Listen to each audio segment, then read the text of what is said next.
The fear of job losses. Globalization and free trade have brought immense benefits such as lower prices for consumers, increased access to goods, global services, and greater economic efficiency. However, they have also sparked fears of job losses, particularly in sectors exposed to competition from countries with lower labor costs. It's a valid concern. When a domestic industry faces cheaper imports, some companies may struggle to compete, which can lead to layoffs or even plant closures.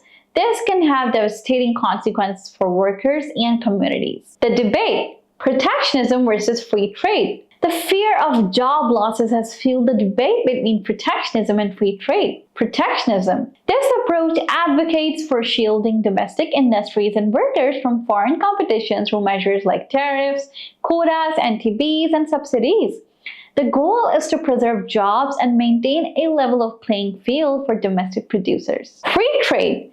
This approach argues that open markets and competition are ultimately beneficial and that it leads to lower prices and greater innovation. While some jobs may be lost in the short term, new opportunities often emerge in other sectors. The challenge. The challenge for policymakers is to strike a balance between these competing interests. On the one hand, protecting jobs is important for social and political stability. On the other hand, restricting trade can lead to higher prices and retaliation from other countries. Strategies for job preservation. So, what can be done to protect workers while still promoting trade? Here are a few strategies. Trade Adjustment Assistance or TAA. These programs provide financial support and job search assistance to workers who have lost their jobs due to trade.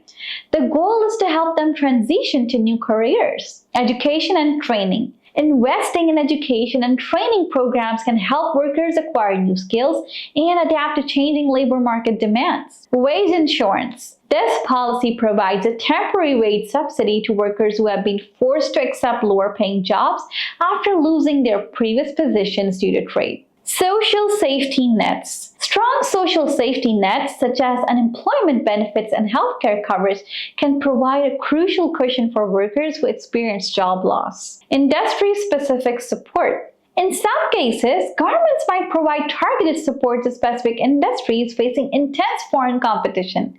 This could include financial assistance, research opportunities, development funding, or export promotion initiatives.